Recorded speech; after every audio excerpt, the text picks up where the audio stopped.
Happy Friday, Nasties. It's a game day. Double game day, Gager. Is it? Oilers, Penguins, 7 o'clock. Elks, Argos, 7:30. We're pumped. Old Kings as well in Everett. Oh, yeah, right. Oh, that's... Sorry, okay, go ahead. Sorry. No. Mickey DuPont's kid. Shoot. This kid's... Unreal. On Everett? Yeah. He got exceptional status. He's leading the WHL in defensive scoring as a 15-year-old. Wow. Logan DuPont? Logan. Yeah. I played against his dad for the Ice Bear in Berlin, he was a good player. But, yeah, when he comes to town, this is the next Cale Makar. Is his nickname Logs or Doobie? Doobie. What would you go with? Well, you know what I'd go with. Nothing wrong with a little doobie on Saturday night, right? Welcome to EST Afternoons. Joaquin Gage, Hernan Salas, and Zach Dickham, who I'm a little mad at right now. We'll get to that later. Like always, you can listen to us at EdmontonSportsTalk.com, TuneIn Radio, iHeartRadio, or watch us on the EST YouTube channel. We're coming to you live from the William Huff Studios here in the west end of the city. If you want to get in on the conversation, text 780-218-9999 or on the very popular Nasty Chat on YouTube. It's already going. Lots of people on there, a little concerned about tonight's game, but we're going to talk you down and just relax. It's going to be okay. Today on the show at 1:20, you might know him. He's an absolute beauty. Reid Wilkins from the Reid Wilkins Show will join us in studio to talk Oilers Elks. At 1:40, Kent Tilley from K4 Financial, comedian and Gagers boss. Is he in studio?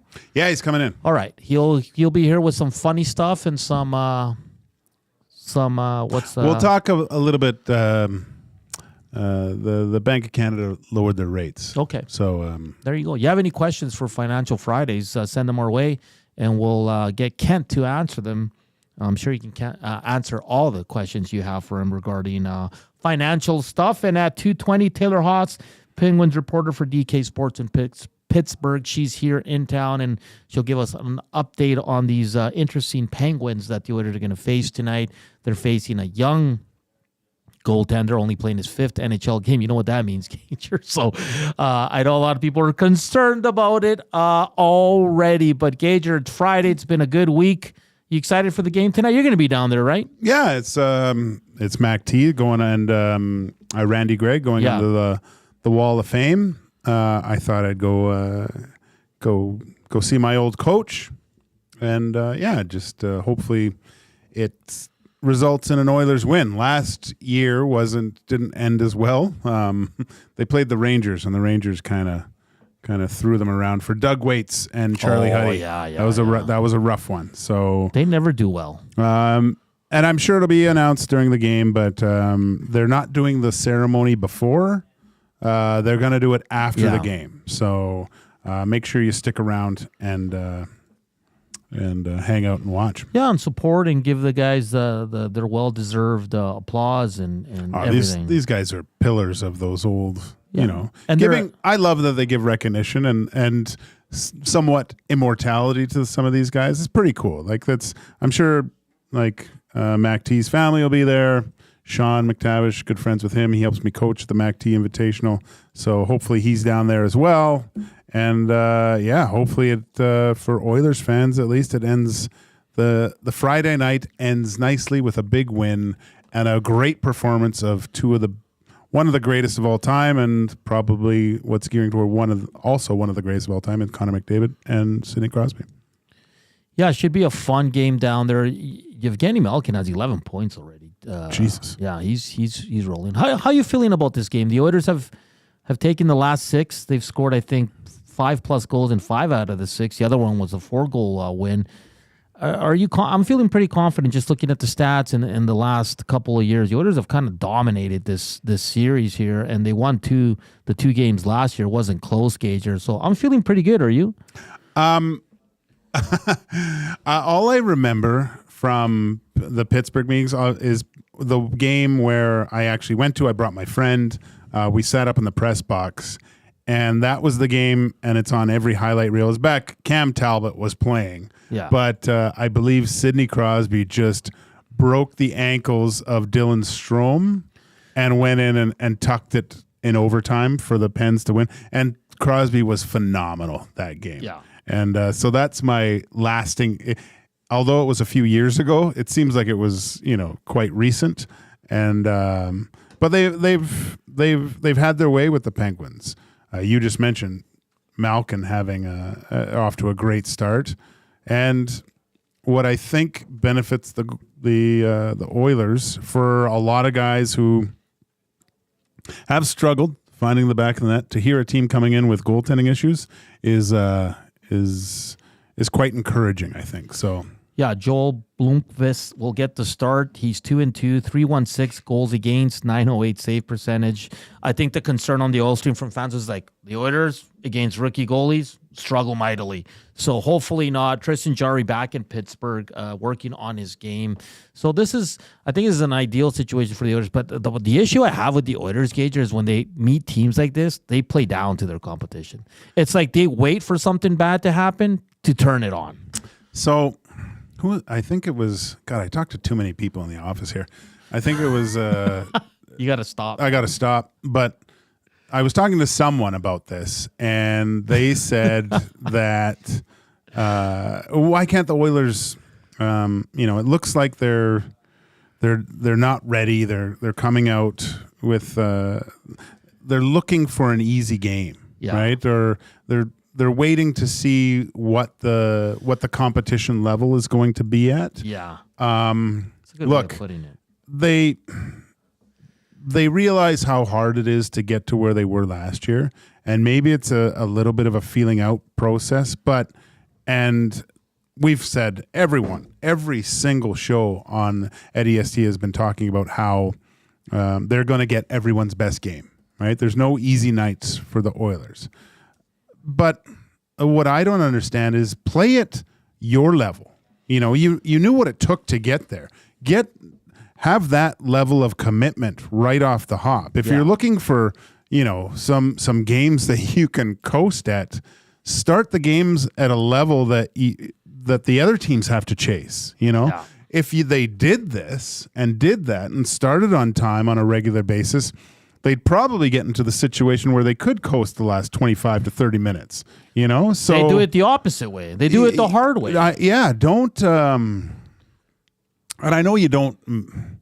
As an old player, I don't think you do this, but maybe it's a feeling. But I would just try to blow the doors off teams with effort and tenacity on both sides of the puck and just grind them down. Like, especially they were so good in their own rink, and that's one of the reasons why they were so good is because they feasted on teams. Like, if they weren't ready, it was over, And then you saw Coach K kind of just rolling everyone through, getting opportunities to rest the big guys. You're not trying to score late.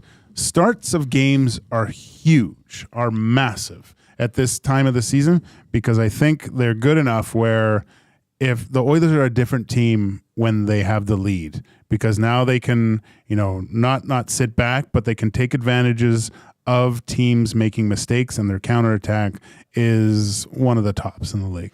I like what you said, where the Oilers come out, and maybe not the last two games because they kind of had the pace, Dallas and Carolina, but you make a good point where when they play teams that shouldn't be at their level, they almost wait to see what kind of effort they have to put in before they say, you know what, we don't really have to turn it on, or holy crap, these guys are really coming. We got to up our game. It takes them a while to find that. Against Dallas and Carolina, they know what they were going up against, and they're ready. Yeah. That's why I'm intrigued by the start tonight, because this team they believe the headlines. Sometimes they look down to their competition and there's no proof of that, but you can see it how they start, Gager. Yeah. Right? Well, I mean, you look at the lineup, right? You see an aging kind of, but there's some good players still on that Pittsburgh Penguins. Yeah. Like, there's guys going to the Hall of Fame. So you cannot sleep tonight on these guys. Letang, Carlson, Crosby. I think Rust is off to a good start too, is he not? I'm thinking why. I don't know why I'm thinking. Well, Jesse Rust. has 5 points. I got it right here, buddy. The adopted son of Nielsen is off to a good start. Drew O'Connor, Kevin Hayes each have 3 goals. Jesse's got 5 points. Gino Malkin 11.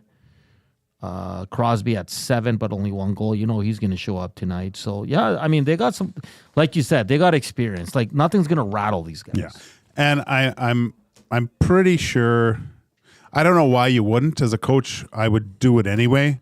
Like I would start the Crosby line if I'm Pittsburgh. Oh yeah. And if Coach K, I'm starting McDavid. I want McDavid, Crosby face off, start the game, drop the puck, and I want McDavid to snap that thing back to almost like was that an icing? You know, like if that's how you set the tone. Because how many times do you watch Sidney Crosby go up against what did he do? It was I think it was Bedard last year when he had the first game and he snapped that thing back so hard and fast. I think he broke Letang's stick. Right, like it was just like set the tone right away. Get after it. I don't like that. Again, he changes the D pairings outside of the first one. Again, he's changing the forward lines. Like at some point, Chris Knobloch's got to stick with it, Gager. And he won't. But it's a broken record here early on because last year he had a lot more patience when he took over. But this year it's like nonstop moving the lines. Like how long are these lines going to last? How long does Podkolzin last in the second line today? I wonder, like, yeah, it was obvious. My good ideas come on the dog walks, but we've been talking about the line mixer for a long time now, and you know that third line was going great, but your big dogs weren't, and they took priority, right? Yeah, Naba was. I don't see why, with a veteran team like this, that you just can't keep those guys together and subtle changes maybe with the other two to try to find something. But when something works doesn't have a 97 or 29 on it, that's just put to the wayside. I don't really care. You know, we got to get these my 2 big dogs going. They should be able to figure it out. But I mean, that Enrique line was their best line to start the season. I thought it should have been kept intact just because you knew what you had with it. You know, if they were going to be your best line, fine. But the fact that I guess I get it that they take priority with the big dogs, but look, these aren't young hockey players. They should be able to figure out themselves. Tom and I were talking about, we saw new power play units. There's no way he doesn't roll out these power play units because you lose a little bit of your, you're no longer legit. I think your credibility goes out a bit with his own players. We're like, oh, why would you do that then? Why would you practice with that? I think we see them. Do you think, though, that we're going to see, both units get, enough time each to see what they do? Or it's still the McDavid, Draisaitl first Nuge. unit they're going to get? No, because Nuge is not on that one anymore. Not tonight. It'll be the exact same. You think so? Oh, yeah. So you think Knobloch did that just for... Wow. I don't like that then. That's a bad look on the coach for me. I think it's a shot across the bow. He goes, look, I'm not afraid to change this if things aren't working out. Let's get it done tonight then. If you guys want to stay together and keep this thing rolling, get it done. I mean, my cool bet account's dwindling, but if I had to put money on it, I would say that the power play unit of McDavid, Hyman, Draisaitl, Nuge, and Bouchard, the Pittsburgh Penguins take their first penalty, that's what you're going to see. Wow. I'd be disappointed, but I wouldn't be too surprised, Gager, because you make a good point. KD says, if the Oilers lose tonight, I'm buying the Flames jersey. Calm down. Oh, Jesus. Calm do down. it. A waste of money. Actually, they're pretty good. Well, they lost yesterday, finally. Oh, yeah, okay. Yeah. Their first loss of the season against a very good Carolina team. I didn't watch much of that game. I was watching a little bit of the NFL game. Did you watch any of the NFL? No. It was a good game. Was it? I thought it was going to be a blowout. I sprinkled thinking that it was going to work out for me, but Cooper Kupp coming back. I should have known. I didn't think he was going to be in the lineup. Yeah, and a blatant face mask at the end of the game. I mean, it was still tough for them to come back in that one, but that's That's the beauty of sports. We all thought the Vikings were going to roll them, and they end up losing. I know. So it's pretty good. Let's get those thumbs up. We're only at 18. And yesterday we left, there was only 72, and I left like a disappointed parent. I'm not mad. I was just disappointed that we couldn't get to 100. It's Friday, double game night. You're not even a parent. Exactly. Yeah. Double game night, we should get to 100, just for old time's sakes. Our boss, Dusty's doing the game tonight. Yeah. Yeah, it's going to be great. Tommy's doing the sidelines. I know. Trev and I will be on the pre- and post-game show. You'll be down there celebrating your old coach. Yeah. It's going to be a good Friday. Good representation all across the city tonight. So I'm going to be here all day. I want to ask you and Zach, what should I get to eat? So I'm thinking burger and fries. Really? Or I'm thinking, again, this is weird, but Donair, there's a place here. I used to work around here. I delivered furniture years and years ago. There's a place around here called More Subs, and they make the best Donair subs. Have you guys ever had a Donair sub? No, I've never had a Donair sub. I've had Donair pizza, Donair poutine, but never a sub. Am I a weird one for having a Donair sub? No. No, okay. You're not right, but you're not wrong. Let me think. Let me marinate on this. Or something else. There's a chalet down the road. There's so many good little places. You know where you should go look is just the Rock and Ronnie's or Ricky. Yeah, right around the bend. Ricky Rockets. Yeah, Rock and Robins or something like that. Yeah. It's just this little diner right here. Like right around the corner. Right around the corner. In that little strip mall there. It's What's it called? Ricky, you can't miss it. It's like a 50s diner place. No, but I want to look at the menu right now. They got the, I'll find it. But it's I had the what was it called? Shoot. I'll think about it. It's really good over there. So is Hernan weird for having Donair subs? And because this is something me and my cousin, because I worked with my cousin, and we'd always, instead of getting the Donair wrap, we'd get Donair subs, and they were so good. So I'm thinking I might get that. But I'm going to look at this Rock and Robins now and see what's up. There's the burger place, the fat burgers there too. There's you could go down to Italian Center Market and go throw something in the toaster oven there. No, just get one of those paninos. I don't want to wait. You could get a panino. Yeah. Just eat it right there. They're big too there. It's like $10 or $12 or something for $10. Man. I yesterday, so I had to go pick up my daughter. I stopped at the Italian Center, picked up a panino, went there, and they're big, right? And they're cutting too. So, but I was also driving my daughter's friend to dance who goes to the same school. So they get in the truck. My daughter grabs this, sandwich, Italian Center. And she goes, "Hey, Lydia, you want half of my sub?" And you could see me looking straight ahead, just a slight tear, because I thought that other half was for Dad. No. And I couldn't say anything, right? That's mine. So these two little numbskulls are munching down on paninos while I'm driving their asses to dance. Next time you got to buy two. Well, no. Well, no. Yeah, now I do have to buy two because now it's expected. I can't just buy one because the little one now will expect half of that sub. Looking at Rock and Robins. So, Rock and Robins. Is that it? Right around the corner? A lot of burgers. Get the burger there. Traditional Club, Smokehouse Burger. They got a Robins Reuben, brisket Meltwich. Yeah, and they got a lot of good stuff for breakfast as well. Yeah, the breakfasts are top notch. Yeah, they have like those specials. They got good pies in there too. Oh, really? Like I've looked at it every time I've driven here, and I want to go so bad, but you got to go like weekends at like before 7 or something, and it's like $10 for full breakfast. It's great crazy deal. All right, so I got options. What should Hernan eat after the show for kind of a late lunch, early supper? Let us know. I'm leaning towards a Donair sub. Is that weird? I don't know. Yeah. It is? Okay.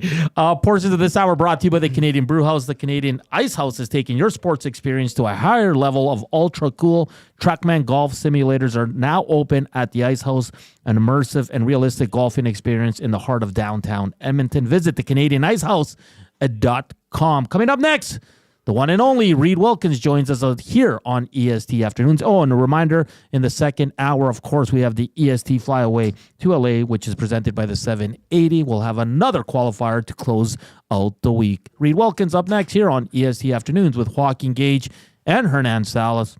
But first up, here's a sports update with Zacticum.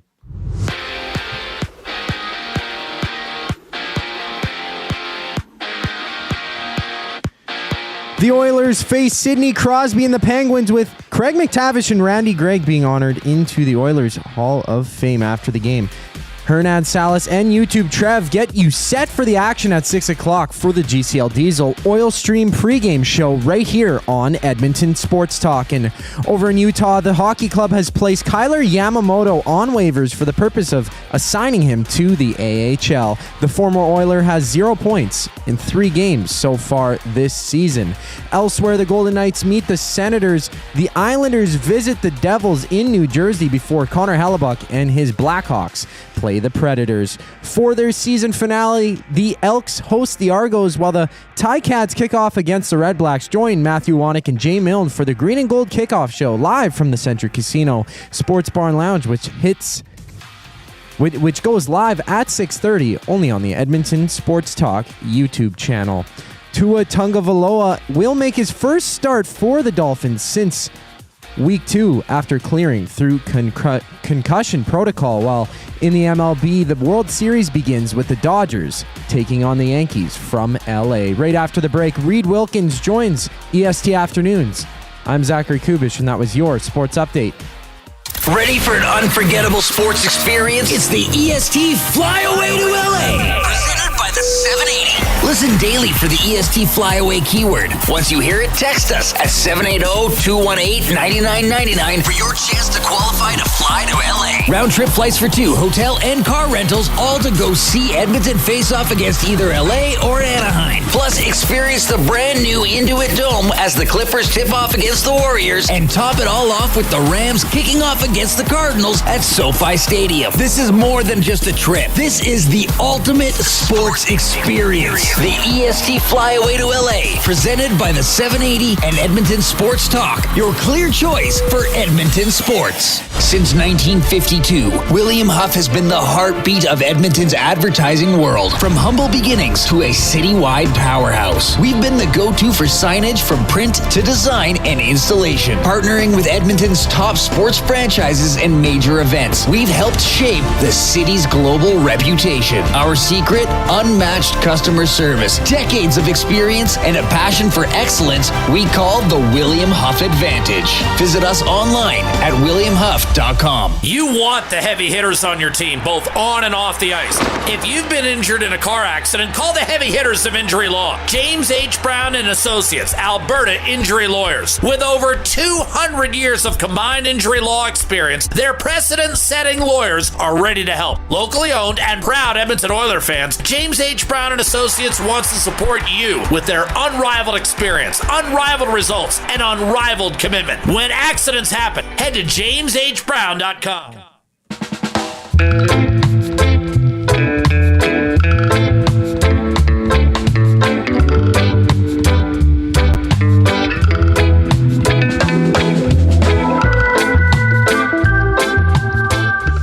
125. Welcome back to EST Afternoons here on Edmonton Sports Talk, your clear choice for Edmonton sports. Keep the messages coming in, 780-218-9999, and on the Nasty Chat, getting a lot of recommendations of what I should eat for a very late lunch and early supper, as I'll be here for pre- and post-game shows.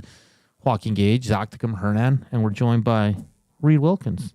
Oh, hey, guys. Thanks for having me. So we just found out in the break you don't like donaires. No, I'd say I like donaires, but I don't seek out donaires, Okay. and I haven't had a lot of donaires. I have probably had less than 5 donaires in my life. Wow. I remember probably, I don't know, 12 years ago, maybe longer, I made an effort to go and try one. Yeah. So I think I went to Michael's Donaire, Okay. maybe 137th Avish. And then I think I've had 1 or 2 since, but I don't really seek out donaires. I don't think about having a donaire. I don't think I have a lot of friends who go and grab donaires. Oh. So the donaire has never been a big part of my life. So Reid's had 5 in his life. YouTube Trev had 4 in a week. Yeah, he probably had more this week than I've had in my life. I don't know if somebody said you guys just got to go grab something. I would grab something else. Or I would eat something up at home. It's a ordeal eating a donair because there's sauce. You got to make sure you sit down. It's one of the, you can't eat it in the car. No. It's you got to be comfortable. Yeah. At a table, tons of napkins. In bed. I don't know. Well, I feel like sleeping afterwards. It's too much. It's a lot. I never feel good after. I feel guilty after I eat a good donair. Really? Yeah. I only feel guilty after donairs in McDonald's. What? Yeah, of course. Yeah. Everything else is and everything else you did that night because you probably drank too much. Yeah, no, but because the thing with donairs, Reid, is you eat a donair and you're done for the day. Like you won't be hungry for the rest of the day. Yeah. Okay. At least that's me. Yeah. Yeah. But the donair is a very what separates a donair from a wrap? Is it the bread, the pita bread? Okay. Yeah, there's pita, the sauce. I mean, it's the meat on the spit there that they use. Sometimes you're questioning the animal that came from. So, but Brad Norton, Jeff Norton's brother, Brad, the younger guy, D-man. We would when we played in Hamilton, he would always say, like I would go, he would go and get them, and he goes, "Time for raccoon." Oh my goodness! He called it a raccoon wrap because it was it was a shady place in Hamilton that we used to go to. So. Could have been a raccoon. How do we know what they taste like? Yeah. Have you ever mixed the meat and the chicken for a donair? No. It's really good. I bet because there's actually real meat in there. Anyways, big game tonight. Well, it's just another game. I guess the Oilers looking to get back to their winning ways, Reid. What do you make of this Pens team? They got some wily vets, some Hall of Famers, some players trying to reestablish themselves in the NHL. Like Jesse Puljujärvi. You got a rookie goaltender going tonight. What do you make of this team? Well, they haven't been very good the last 2 or 3 years. The Oilers have absolutely torn them to shreds. Yeah. So hopefully the Oilers feel good about themselves tonight going into this game. I mean, I was looking at the lineup there, and Gager just brought it up. It's a good lineup. I wouldn't say it's a great lineup. They have a couple D-men I don't know a lot about. And, yeah, as you mentioned, with the rookie goaltender. So I hope it's a night when the Oilers break out and some of the offensive players start feeling good about themselves. I mean, I put it this way. I will never guarantee anything. And in the NHL, everybody's got dangerous players. But I think even with the struggles the Oilers are having, they should be favored in this game. I think if they go out there and assert themselves and keep getting the quality of the chances they've been getting in the last 2 or 3 games. Gager, we were talking about the power play changes, Reid. Gager thinks he's going to go back to what is the number 1 power play unit with Nugent Hyman. Do you feel that Knoblauch kind of just put that out there and then he's going to revert back tonight to what's always worked for the Oilers in terms of their power play? Reid? Oh, sorry. I thought you were talking to Gager. I already answered this question. Yeah. Oh, that's a really good question. Thank you. I think I don't know. Yesterday I was thinking, you know what? He's just going to go back to the old number 1 unit, and he just was doing these in practice just to send a message. But having said that, I mean, Knoblauch has not been afraid to change stuff in the almost a year we've seen him as a coach. So maybe we do see the new units today, and I think Jeff Skinner has played well enough and created enough scoring chances that you would want him on the first power play unit. And you would want him on the ice with Draisaitl and McDavid when you have a man advantage. Arvidsson, he's had a tough go. I think Hyman's been around the puck and around the net more than Arvidsson. I mean, Hyman probably should have at least a couple of goals. Yeah. So I'm kind of mostly surprised. I'm mostly surprised that he split up Bouchard from McDavid and Draisaitl, though. I thought if you would make changes, you would leave McDavid, Draisaitl, and Bouchard on the first unit. And you'd swap out Nugent Hopkins and Hyman just because of his ability to shoot the puck and pass the puck. Not that Ekholm can't shoot it, but he's not as nimble around the blue line controlling the puck. I think you talk about a message that the coach sends. I think the biggest message was to Bouchard.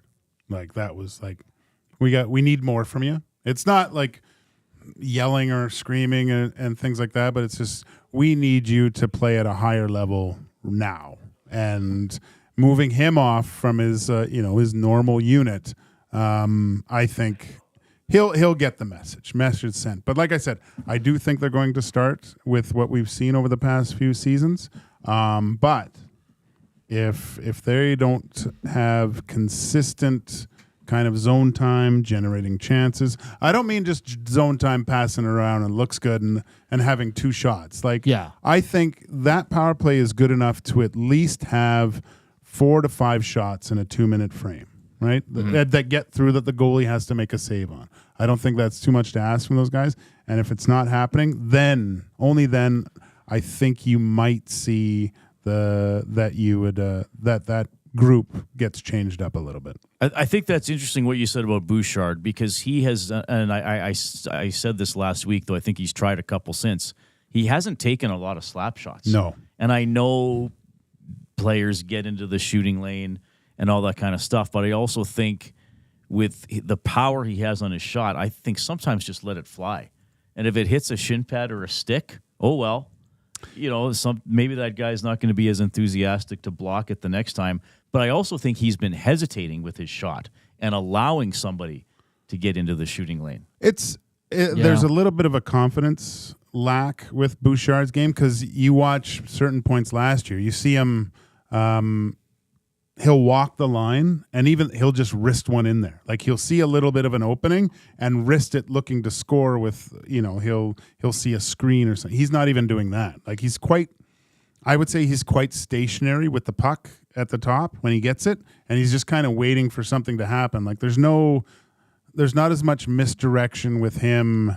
He's just getting it and going, okay, well, the decision making isn't what it was at last year. So when you see him at his best, that's when he's kind of walking the line. And like you said, Reid, you haven't seen a lot of slap shots, but at times when he couldn't get that away, I think he was wristing it in, and that is such a unique talent to not be a shin pad assassin for a lot of defensemen, is getting it all the way through to the net.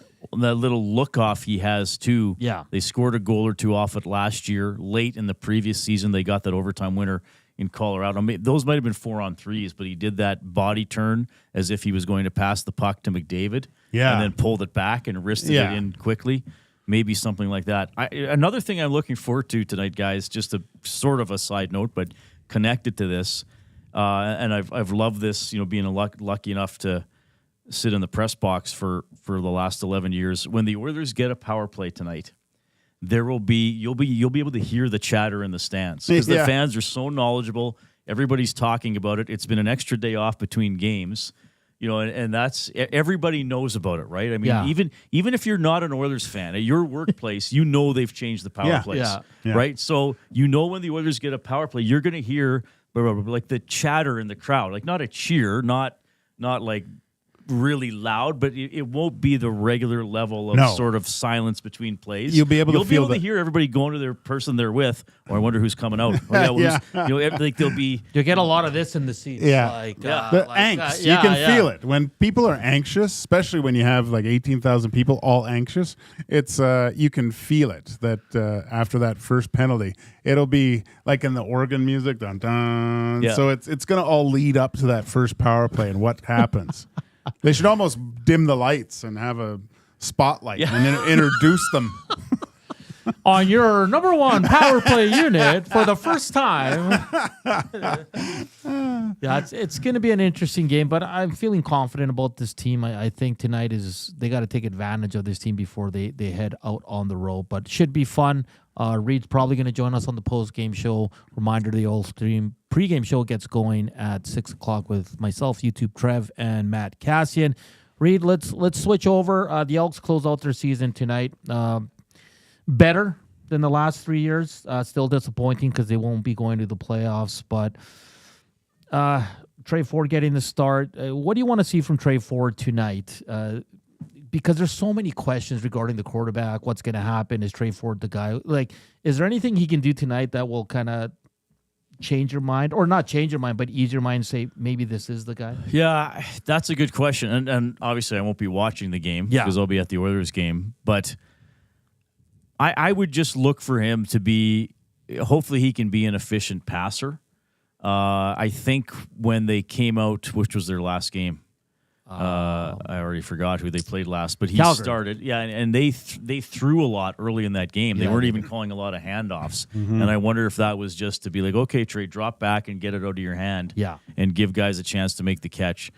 I don't know. But I think I just hope, I always hope they win, even though it's a meaningless game. But I just hope that they don't play like it's a meaningless game. Toronto might be a little more careful and a little more safe.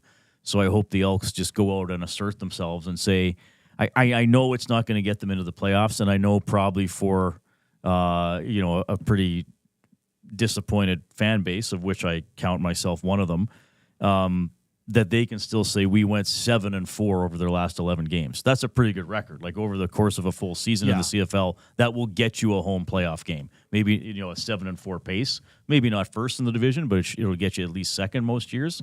And they can say, okay, we played at that pace, and the 4 losses were to probably, two of the best teams in the league with Winnipeg and Montreal, and then another playoff-bound team with losing to Saskatchewan. So, yeah, I hope Ford is an efficient passer and then uses his legs just enough to create a little bit of excitement and move the ball when he needs to. But it will be kind of a weird game.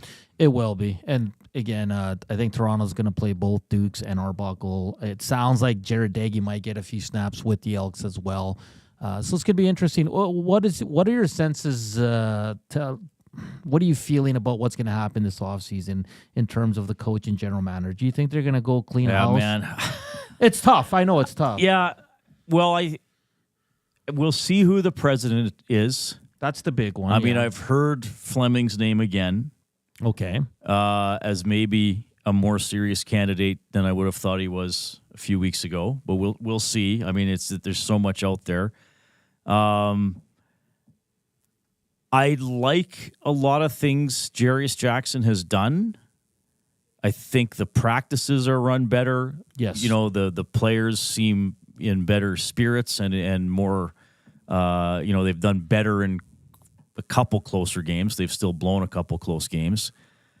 I know I'm going to nitpick one thing here. I didn't like that he didn't know the challenge when Gino was telling him to challenge illegal contact, which you can't challenge. Like, to me, you gotta know. You have to believe in your players, but you also have to say, Gino, I can't challenge that. Go sit down. Yeah.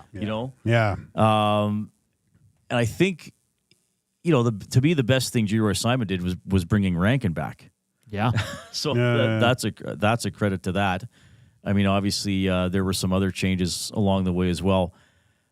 I guess it depends who's out there. I mean, what other coaching candidates are out there? I know you probably have to decide quicker than that.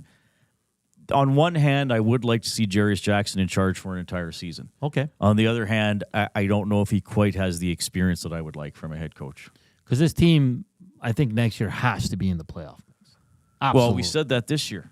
It's just another bummer. So is this year a failure? Yes. They fired their GM and coach after 5 games. So I think everything got flipped upside down. You're bringing in a guy that was, for the first time, being a head coach. Giroy took over as interim GM. So, yeah, it's a failure, 100%. You know what they have to do next year is win a game in June.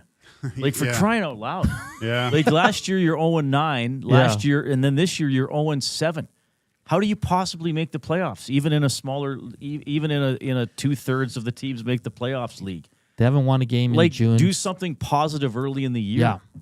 That's what I was telling him in the first segment. They win 1-2 of those games in of the first 7, Reid. We're talking a whole different season, maybe. Yeah, if they're playing for 9-9 tonight. Yeah. I can't remember what BC's record is, but you'd have at least put pressure on other teams.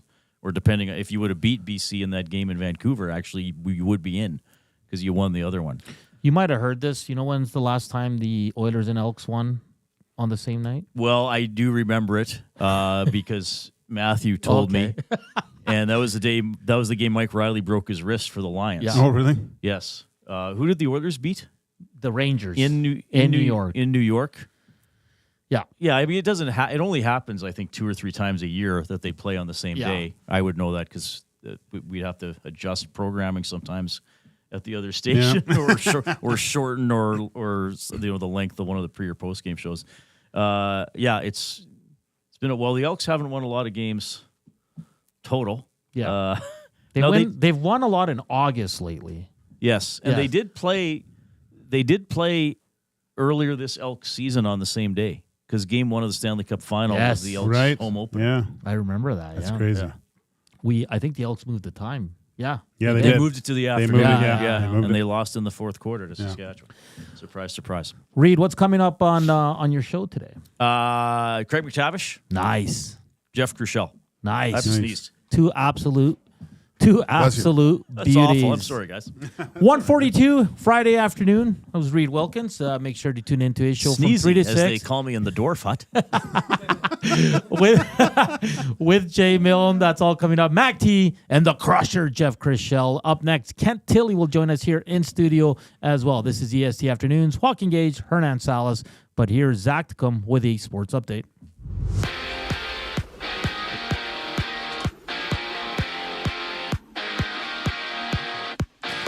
Oilers and Penguins with the GCL Diesel Oil Stream pregame show live with Hernan Salas and YouTube Trev an hour before puck drop, only on Edmonton Sports Talk. There's 4 other games on the schedule, having the Devils face the Islanders, the Golden Knights duking it out against the Senators before the Predators match up with the Blackhawks. The Elks have their season finale against the Argos, where you can join Matthew Wannick and Jay Milne for the Green and Gold Kickoff Show live from the Century Casino Sports Bar and Lounge, which goes at 6:30, and you can find that on the Edmonton Sports Talk YouTube. In basketball, the Raptors are back on the court, this time against the 76ers during a 10-game slate in the NBA. Over in the NFL, the Dolphins named Tua Tagovailoa as this week's starter against the Cardinals. This will be his first game since suffering a concussion back in Week 2. And from LA, the Yankees and Dodgers start the World Series. After the break, Gagers boss, or Kent Tilley, joins the program. I'm Zachary Kubish with your sports update. Wake up with the Nielsen Show with Dustin Nielsen and Lieutenant Eric. Weekday mornings 6 to 9 on EdmontonSportsTalk.com. Book your holiday party at the CBH today. The Canadian Brewhouse is your ultimate destination for events, parties, fundraisers, and more. 'Tis the season to celebrate. Visit and book now in-store or at thecanadianbrewhouse.com. Your brand deserves more than just a whisper. It deserves a buzz. At the Hive Product Marketing, they specialize in promotional products that bring the buzz. From eye-catching giveaways to unforgettable keepsakes, they got the perfect products to make your brand stand out and get noticed. Visit the Hive Product Marketing and let them create the buzz your business deserves. The Hive Product Marketing, the official merch partner of Edmonton Sports Talk. Visit them online at thehiveproductmarketing.com. Hi there. If you're like me, you like to picture yourself in luxury, even though there's absolutely no way you could afford it. And if you can, well, even better. Thankfully, I picture myself in something that is luxury, but still absolutely affordable, like the all-new Mazda CX-90 from Park Mazda. With the new luxury features like facial recognition settings and quilted detail Napa leather seating, I can pretend to be comfortable with all of my proper settings activated without even touching a button, thanks to Mitch Lewicki and the great staff at Park Mazda. I like to picture Mitch Lewicki with like a giant eagle's wings and singing lead vocals for Leonard Skinner with like an angel band. And I'm in the crowd hammered drunk. Park Mazda, your dealer for life in Sherwood Park off Y Road, parkmazda.ca.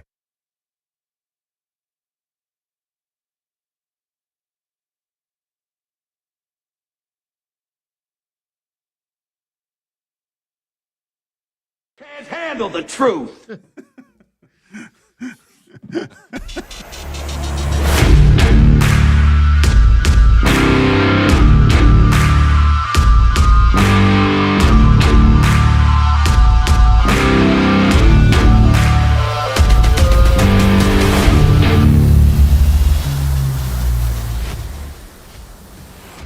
.146, welcome back to EST Afternoons. Hernan Salas, Joaquin Gage, Zach Kubish joining you on double game day. Elks take on the Argos down at Commonwealth Stadium. 7:30 start Oilers and Pens from Rogers Place at 7.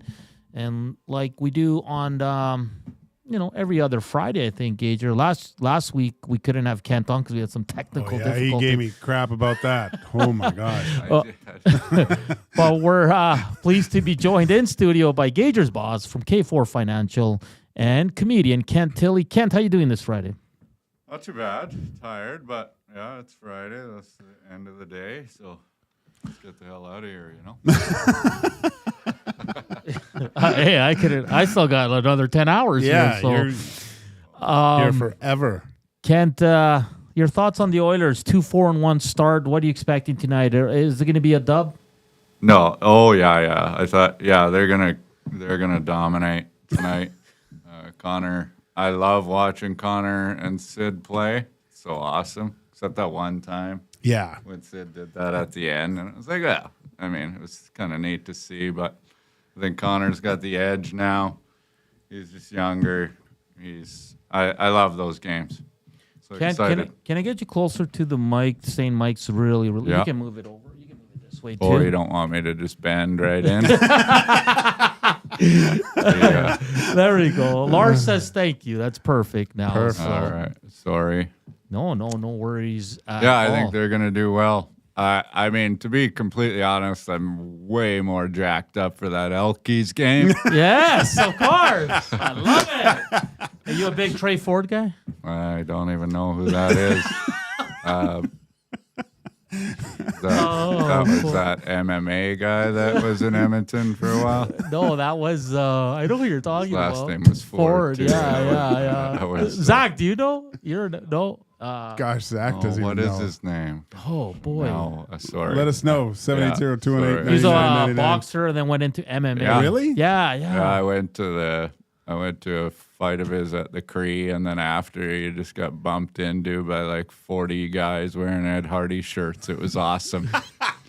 Ryan Ford. Yes, that's Ryan Ford. Perfect. The real deal, Ryan Ford. Yeah. Yeah, I think that was his name. So he had to go through the affliction gauntlet and well, no, I had to go through the affliction gauntlet after because everybody's so jacked up and aggressive, and you're like, I don't know what to do here. Like it was True Religion jeans and affliction shirts back then. Oh exactly. And a little bit of a Mr. T starter and the kit. True Religion jeans. That was the outfit, man. If you weren't wearing that, that was it. That was it. Even I was like, maybe I should get. And I was like, no, Joaquin, do not do that. Did you sport the affliction wear at any point? You serious?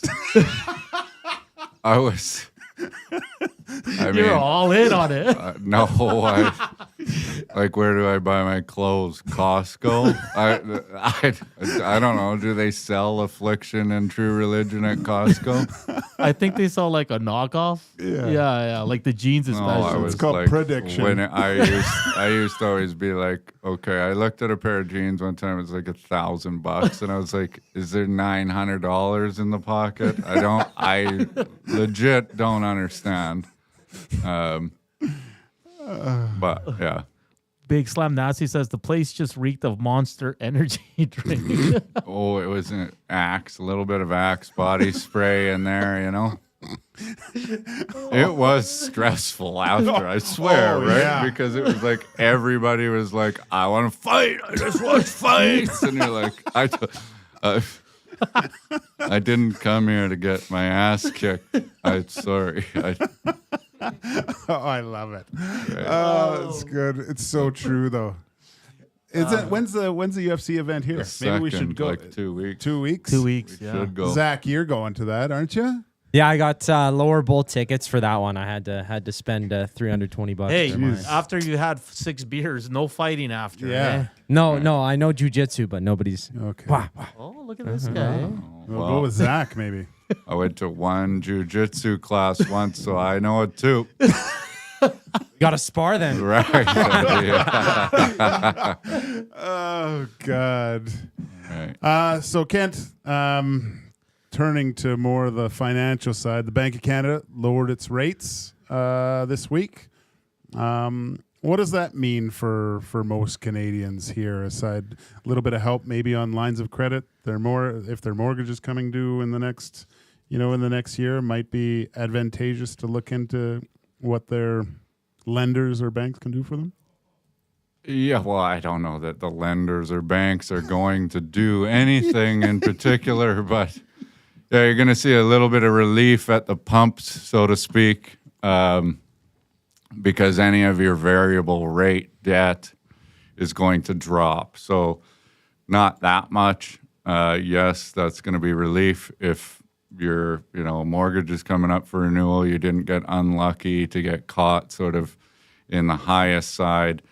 I suspect there's going to be a few more cuts coming down because they're not seeing what they want to see happen.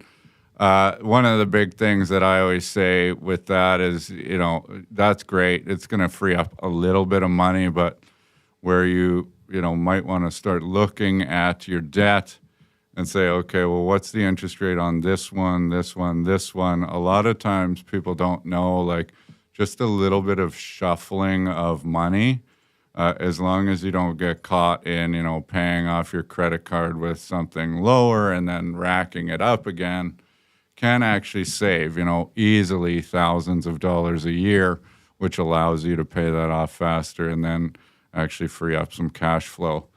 And then I thought I would give like a boring lesson. Well, let's do it. Right, let's do it. We'll see how many people tune out after this. But one thing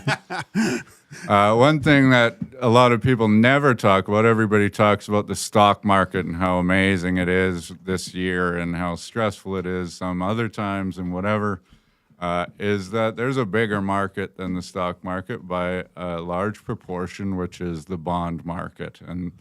And what happens to bonds and your bond investments when interest rates go up or down? So this is kind of an interesting sort of thing where you can go and talk to your advisor about this and they'll be like, actually, you just taught me that. I didn't even know how that worked. So a bond is a cool instrument. Basically, anytime the government or a business wants to take on debt, they say, okay, I'm going to sell you this debt for, let's call it $10,000, and over the course of 10 years, I'm going to pay you a set interest rate of, let's say when interest rates were higher, 5%. And then at the end of 10 years, they're going to give you your $10,000 back. And so you're going to make $500 a year on this $10,000, and then you're going to get your money back. That's why it's called fixed income, because it is paying a fixed $500 a year for 10 years. However, since interest rates change, now if a company or the government wanted to give out debt, they'd be like, well, we can only pay you 4.5% interest. So your bond that's paying 5% is now worth more. So when interest rates go down, that's when you're actually going to see your fixed income portfolio go up. That's why that's happening. I mean, it's a heck of a lot more complicated than that because now who the hell knows who owns what debt. But yeah, so I just thought it was maybe an interesting thing. I used to like them back in the day. They used to sell them, and then you'd go and rip off your coupon, and you'd go into the bank and they'd give you your semi-annual money or quarterly money off of this coupon. So I wish it was still like that. So there's the direct correlation between bonds. The easiest thing to remember is that when interest goes down, bond prices go up and vice versa. Yeah, just an inverse relationship. Yeah. And then easy way to kind of remember that. For sure. So really boring stuff, but that's what a lot of people's investments are in, and they have absolutely no idea what's going on. They're just like, yeah, I own fixed income. So if you saw a little boost there, that's why. Usually, not always, and we don't have the crystal ball for investments or anything, but a lot of times when there is a U.S. election, we usually see a little bit of a bump in the market, depending on... Right, yeah. This one seems like I don't know what to say, right? This is interesting. Yes, there is actually. That does happen, and there are times of the year where the market seems to have better stretches, and some people invest by those metrics. Who the heck knows? I mean, November 5th is going to be, in my mind, one of the most important days in all of our lives historically, potentially.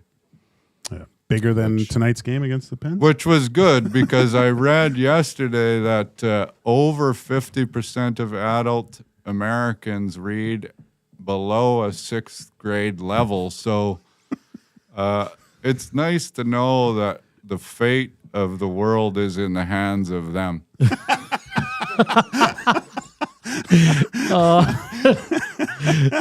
Prediction for tonight for the Elks game. No, I'm just kidding. The Oilers. He said the Argonauts are gonna crush the Elks. Connor goes for 4. Oh. Hyman gets on the board. Nuge gets on the board. 6-2. Decisive. 6-2. Nice. And any comic strip? Well, if you want to come support my son's dominant Tier 4 U11 team, November 20th, we're putting on a fundraiser for his team because obviously hockey costs $40,000 a year per parent or whatever for Tier 4 U11. I'm not sure, but we need to raise hundreds of thousands of dollars. So Sean and I and another comedian and probably some other friends are doing a show. Thanks to the Strip for lending me the club. And awesome. Yeah. Can't wait. It should be great. Kent, thanks for coming in once again. Thank Kent you guys Tilley, for having me. K4 Financial. Oh, where can they, if they want to reach out to you, where can they find Nobody can contact me. Info@k4financial.ca. There you go. K4financial.ca is the website. Gage will take direct emails and don't call me. Yeah. I'm off for the weekend. He's back Monday. Right. Kent Tilley, K4 Financial, comedian, Gagers boss. Thank you for joining us for Financial Fridays here on EST Afternoons. In hour 2, Taylor Haase, Penguins beat reporter, will join us at 2:20, and we'll also have another qualifier for the EST Fly Away to LA, which is proudly presented by the 780. That's all coming up here on EST Afternoons with Hernan Salas and Joaquin Gage. Celebrating 70 years in the signage industry, William Huff Advertising is the most recognized name in the game. An in-house, one-stop shop for all of your design, print, and installation needs. William Huff provides quality graphic solutions for everyone. Here in our City of Champions and throughout the nation, they are the preferred signage partner entrusted by many of the biggest corporations, pro sports teams, and organizations to bring their identity to life. Recognize the name, get in the game. WilliamHuff.com. Looking for a winning strategy for your retirement? Contact me, Joaquin Gage at K4 Financial, where expertise meets dedication. I will always look for a careful approach to your retirement, ensuring your financial future is secure. From tailored strategies to clear, actionable advice, I'm here to guide you every step of the way. Don't leave your future to chance. Get in touch with me, Joaquin Gage, today at k4financial.ca or email joaquin.gage@k4financial.ca to start planning for a brighter future and a more secure retirement. A&W has a deal for you. What's better than one A&W Mama Burger made with a perfectly seasoned grass-fed beef patty topped with pickles, a slice of onion, ketchup, mustard, and teen sauce served on a toasted sesame seed bun? 2 Mama Burgers for only $9.99. You can enjoy 2 of these delicious, mouth-watering Mama Burgers for only $9.99 at participating A&W restaurants in Edmonton, St. Albert, Sherwood Park, and Devon. What a deal! And to make it even more convenient for you, most A&W drive-thrus are open 24 hours.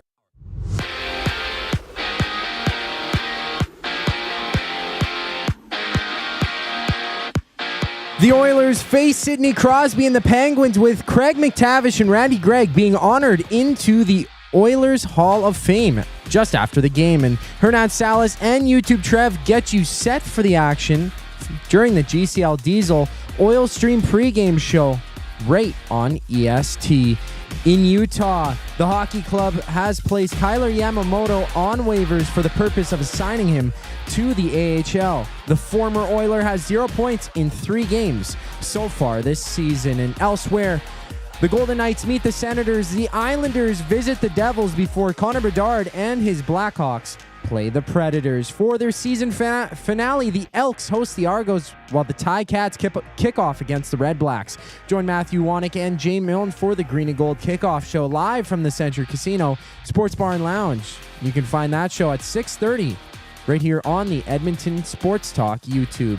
The NBA has 9 games, including the Raptors with the 76ers, Suns tipping off against the Lakers, and the Bulls battling the Bucks. Dallas Goedert of the Eagles has been ruled out for this week's game. Tua Tagovailoa will get the start for the Dolphins this week after clearing waivers, or after clearing through concussion protocol. While the World Series starts down in LA with the Dodgers taking on the Yankees. EST Afternoons continues right now. I'm Zachary Kubish, keeping you up to date.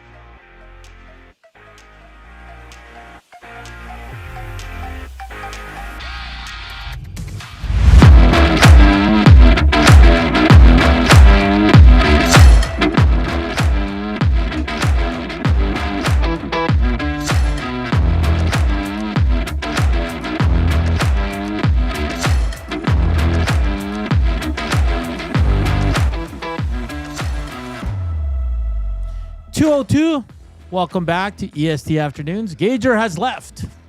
No, he's coming right back. He's right here. No worries. It's hour 2, EST Afternoons on Edmonton Sports Talk.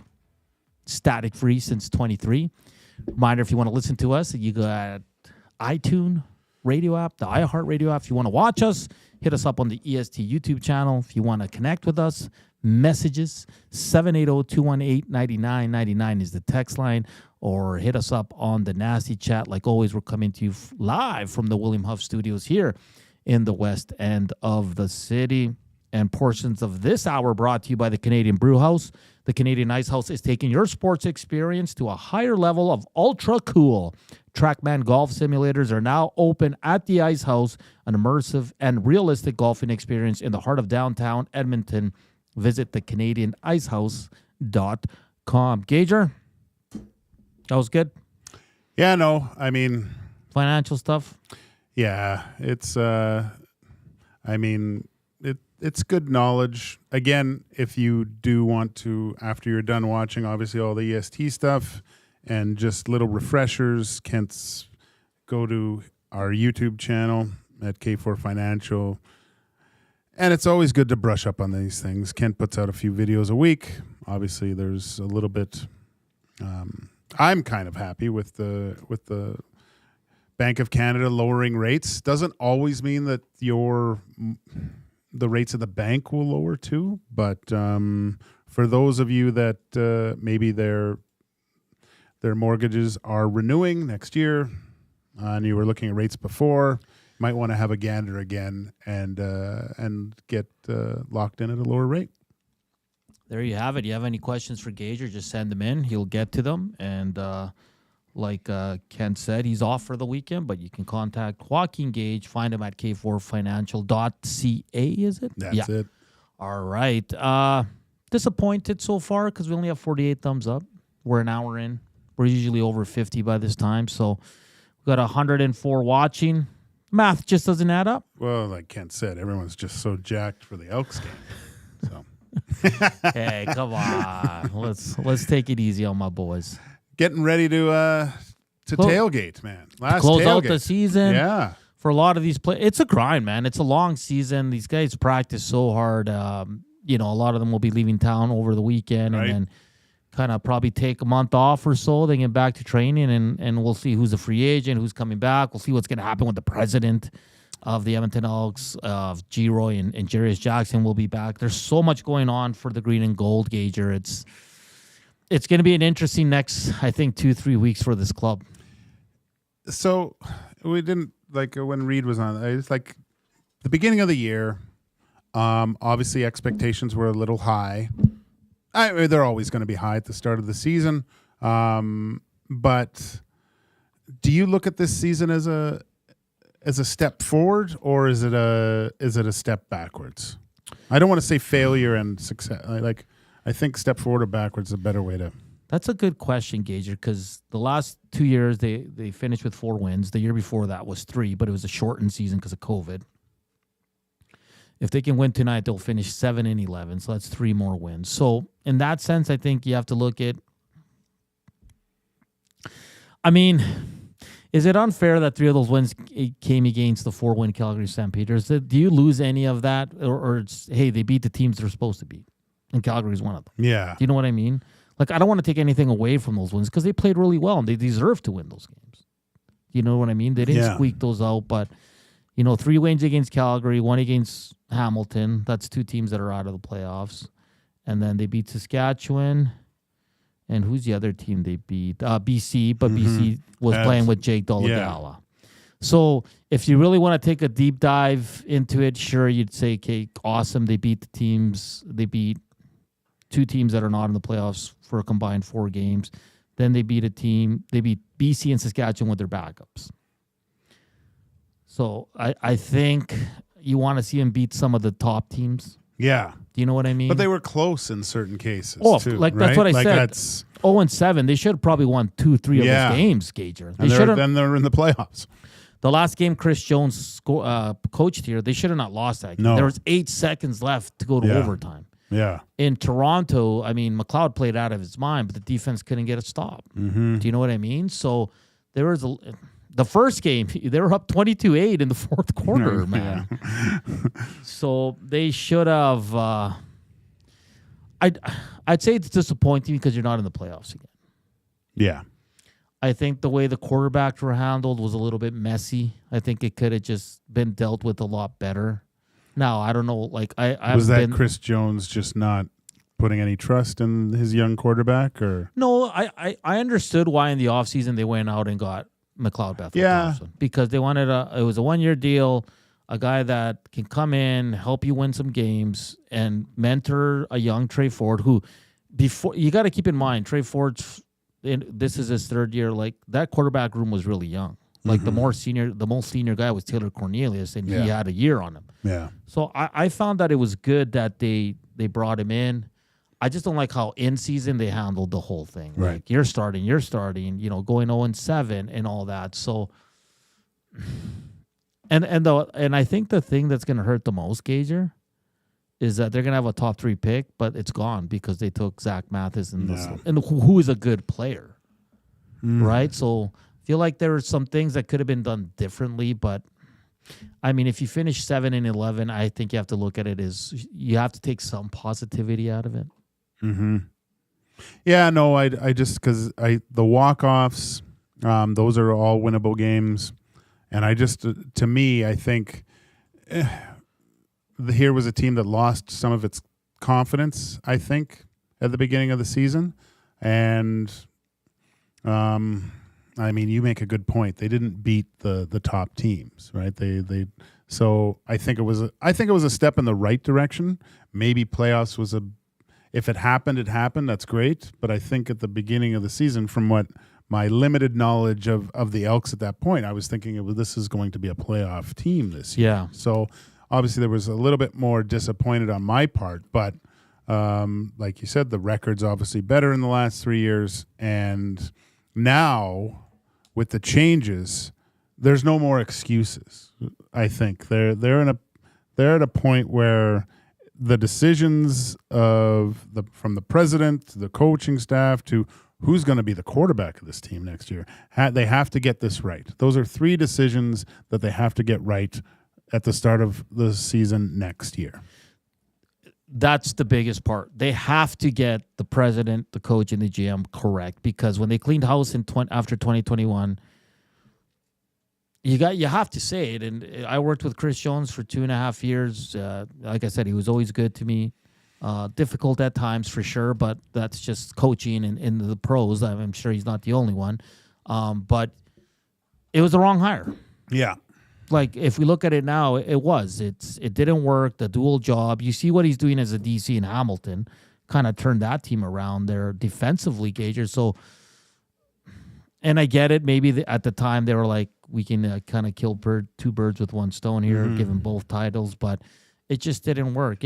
And he admitted, I remember last year after the season, he said, my mistake in year 1 is I went too old. He brought in a lot of older veterans that just couldn't play and make a difference anymore. And then he goes, this in 2023, he said, I went too young.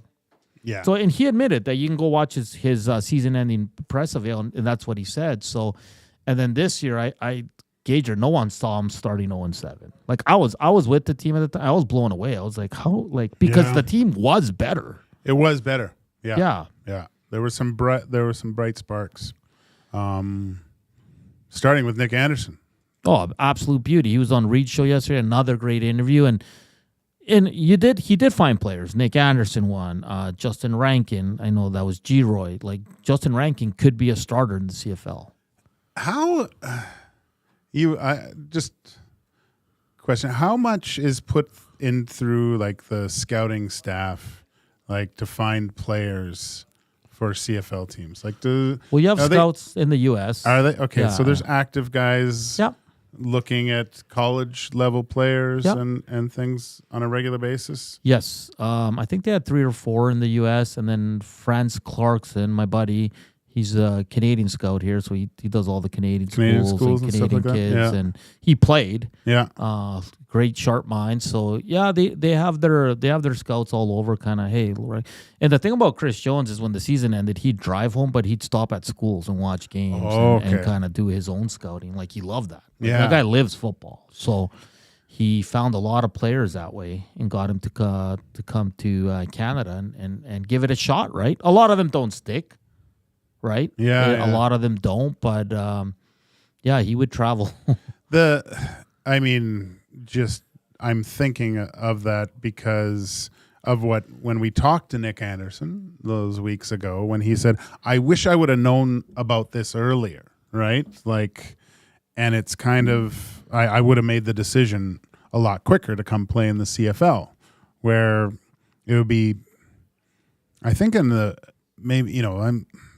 those players coming out of college, things like that, their agents, maybe they're not as knowledgeable of the CFL and say if this is a viable option if things don't work out, or maybe you look to coming here first and building up your resume before instead of being a young guy trying to jump onto a practice roster and just be in that wasteland where you're actually getting reps. It's something about seeing a guy on TV, I think, that resonates with people more so than just on a practice roster, right? Because it's practice. We're talking about practice. So check this out, Nick Anderson on Twitter. So there's a reporter called John Hendricks. He covers the New Orleans Saints. And that's where Nicholas Anderson went last year for camp, played in a bunch of games in the preseason. So this is from August 28th, 2023 from the Saints reporter. The Saints have waived Tulane's Nick Anderson per source, first reported by NFL Draft SI. So this was on October 23rd of this year. Nicholas Anderson writes, tweets him, one of the best things that happened to me, and I didn't even know it then. Trust God and trust his process and plan always. Yeah. Like, because this guy's all in on the CFL. Yeah. Like, he knows he can be a star here. Yeah. He might win Rookie of the Year, Gage. I know. Do you know what I mean? He got the Rookie of the Year bump from EST. He did. Well, I was just going to ask Zach to come about this big UFC this weekend, and he walked away. I want to get to one thing, and it's really bugging me. Can we stop, please? And it's not everybody, but like every time an old Oiler scores, everybody and their dog on Twitter has to tweet about it. Oh, well, Fogle scored again, and Hollow. Like I get you're upset. But let me tell you this about Warren Fogle. In the first 7 games of the season, he had 0 points. No one was tweeting about him then. And then in the last 2 games, he gets 3 goals. That's Warren Fogle, Gager. We saw it for 3 years. Yeah. He scores in bunches for 2-3 games, disappears. But, guys, I get it. You're upset. And the funniest one is Ryan McLeod because everybody wanted him out of town because he was soft. He couldn't produce in the playoff. Yeah. And now all of a sudden, because he has 4 goals on a very bad team, everybody, blah, blah, blah. Stop tweeting out their goals. Who cares? They're not here. I'll understand with Broberg because I miss Broberg too. You want to talk about Broberg? Go ahead. But stop tweeting. And at least be original. But everybody's tweeting the same thing. Everybody. Stop it. Please. It's annoying. That's good. They're not here anymore. What other fan base does that? Well, did you see? Just give it a rest. Warren Fogle, Ryan McLeod, Philip Broberg, Dylan Holloway, none of them are here. Stop worrying about them. Seriously, stop worrying about what they're doing. Worry about this team. How can they get better? None of those guys are coming back, people. None of them. And I think Holloway has, 3 goals? Maybe 2 of them are empty netters, or maybe 1. 4 points. Put it in. Stop acting like the Oilers are missing these superstars. Look at Foegele. Look at his first 7 games, then come talk to me. Yes, 2 goals. Look who's playing. Can we stop talking about these old Oilers, please? And like I said, if you're going to tweet about it, Gager, at least be original. But Broberg's got 7 points. I said Broberg's the only one. Broberg's the only one. I can see why you're upset and I don't care about the points because he's a good defenseman, and he'd be a step up of 4 guys they have here right now. Yes, he. You don't know that though. There's something about going into a new situation where, if you remember, Broberg asked for a trade. I felt that if an opportunity came about, he was on the first boat out of here whenever it happened, just because he was asking for a trade. And it's not like he was lighting the world on fire. No. He was struggling mightily at the NHL level. And you know what? Confidence, like cash, is king. And that Stanley Cup playoff put a boatload of confidence in Philip Broberg. He goes to a team where he's considered probably 2-3 going into camp, the way they were talking about him. He's already feeling confident. He goes into a situation where he can kind of excel. I think he probably would have a similar type of success here. And Chief Andy says they're still saying that there's some defensive liabilities with him, but the offensive side seems to be working okay. Chief Andy says, let's talk about how Struddy's World came first before Hernan's World. You are mistaken. Go back to the 1260 days. Hernan's World has been a thing since 2017, my man. So that's not a copycat thing there, all right? Jeez. Hernan's World was first. And I'm fired up now. No, people are saying, how about Kyler Yamamoto? No, he's on waivers, by the way. Yeah, Struddy's World. That's called the upside down. We love Struddy, though. We love We do love Struddy. Here in Edmonton, we can have Hernan's World and Struddy's World. 2:19 coming up next. We'll be joined by Taylor Haase, Penguins reporter for DK Sports in Pittsburgh. We'll get an update on Jesse Puljujarvi and the rest of the Penguins squad. That's all coming up next here on EST Afternoons with Joaquin Gage, Hernan Salas.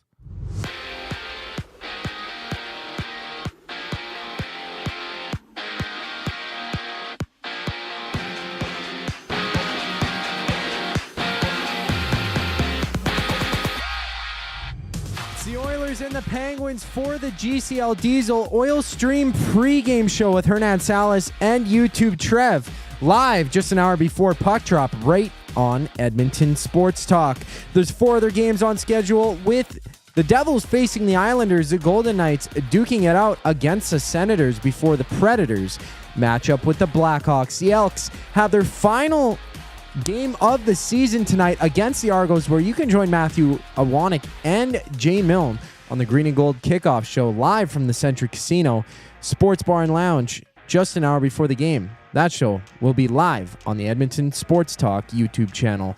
In basketball, the Raptors are back on the court, this time against the 76ers during a 10-game slate in the NBA. And Dallas Goedert for the Eagles is out this week, while it was the Dolphins naming Tua Tagovailoa as the starter for Sunday's game against the Cardinals.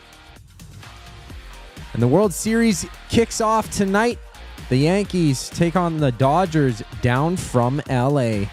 EST Afternoons continues just after the break. I'm Zachary Kubish, and that was your sports update.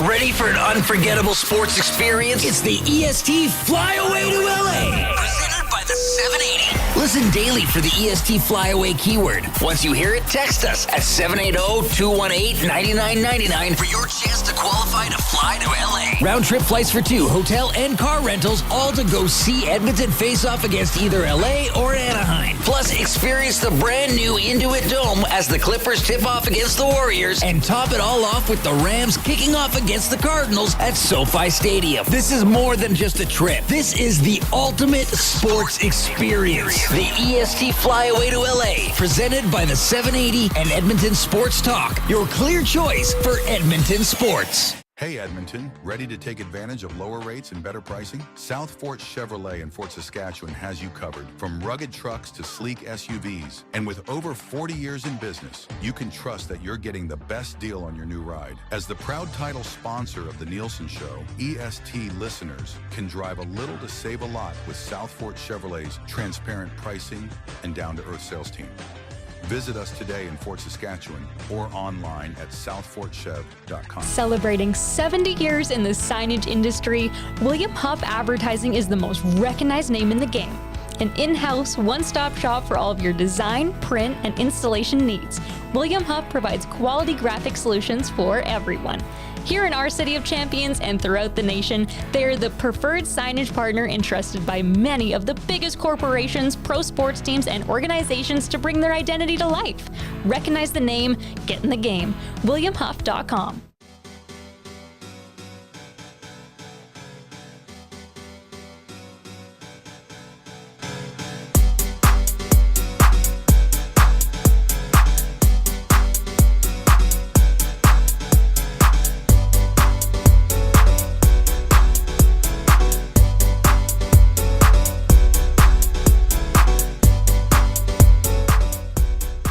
It's 2:23. Welcome back to EST Afternoons here on Edmonton Sports Talk. Thumbs up, still very, very low for this Friday. Whoa!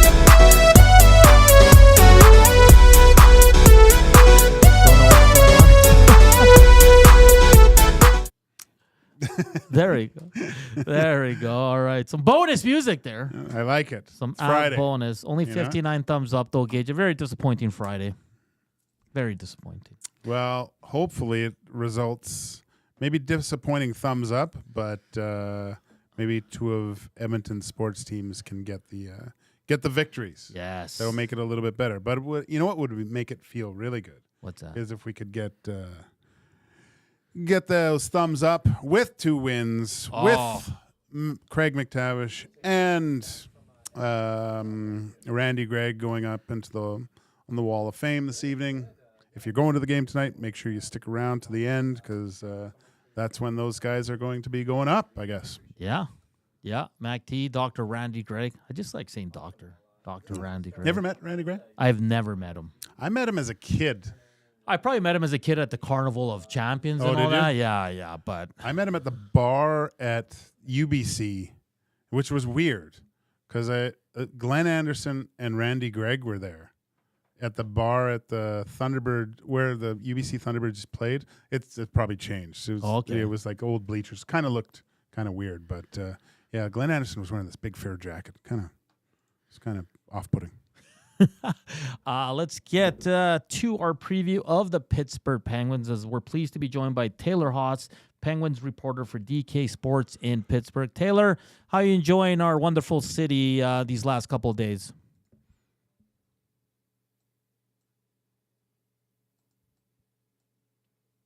Hello, Taylor? Hello? Taylor, are you there? Let's try to work on that. Zach Tickham's going to try to get her back on the good old Bluetooth there. Just want to see what's up with Tristan Jarry. Very fascinated by that story. So, yeah, things just aren't going well, trying to find his game. Part of me thinks it would have been a good opportunity for him to come back. Obviously, he's familiar with being in Edmonton playing, maybe, familiar surroundings, maybe to try to get his mojo back here. But, it's been tough for Tristan over the last few seasons, I think. Definitely has. And he's a good goaltender. Man. He's really good, man. Yeah. They're all good. It's just getting your just like an F1 car, you got to get your game in the right window, right? Mm-hmm. Taylor's not good? It's not coming through the board. Can we get Maddie, though? I'd really like to have her on here. So let's keep trying, please. Yeah, no, I mean, everyone, you can't win without good goaltending, right? And it seemed like there for a while, and I think Jari had some good games in the playoffs, but just couldn't get. I thought if he could get a couple series under his belts, and I know the one series against the Rangers, they kind of fell.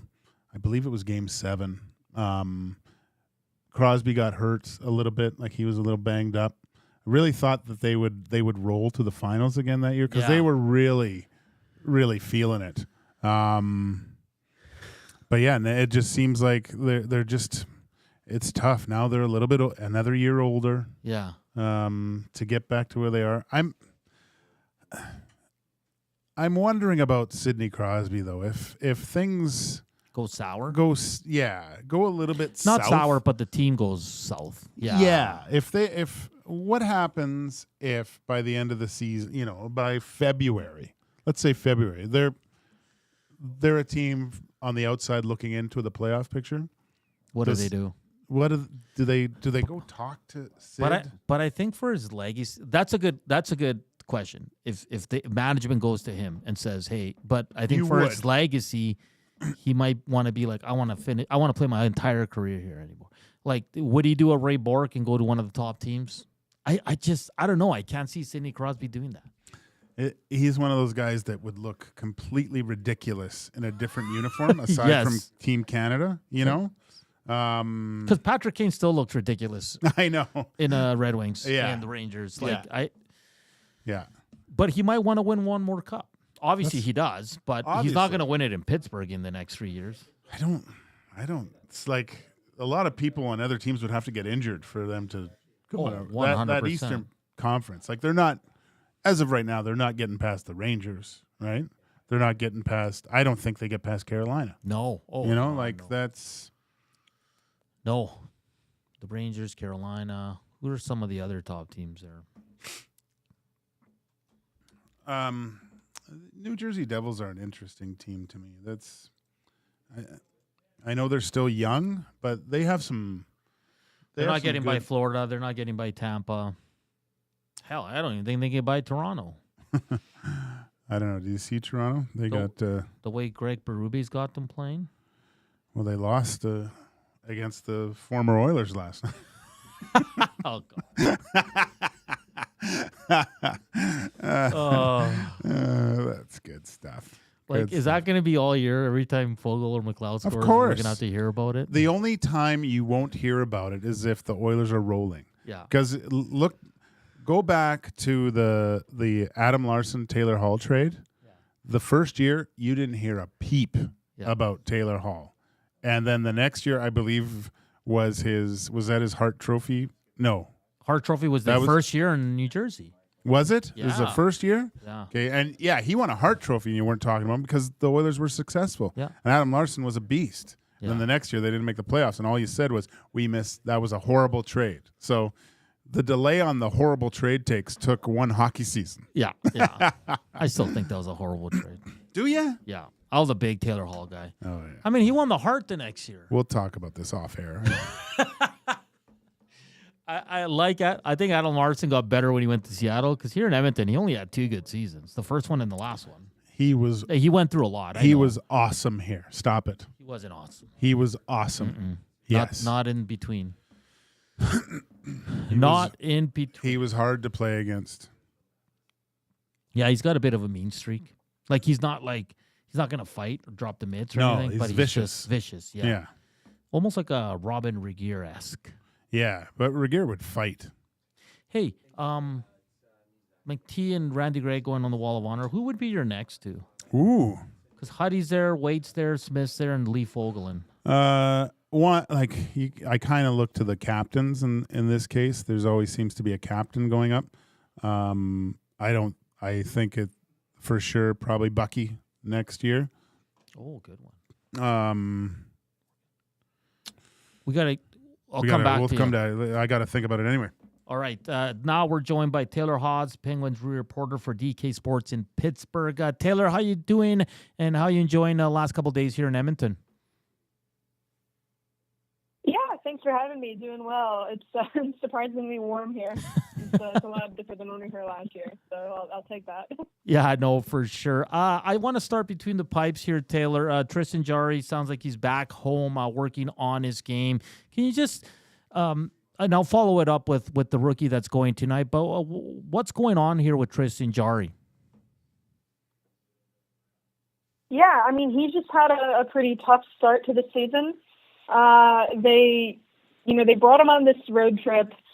He didn't play. He didn't back up either. Mike Sullivan kind of pushed back on us calling it a healthy scratch. He's like, well, it was actually part of the comprehensive game plan to get him back up to form, but I mean, he was a healthy scratch. And what that meant was they wanted him, instead of focusing on playing in games, to work with goalie coach Andy Chiodo.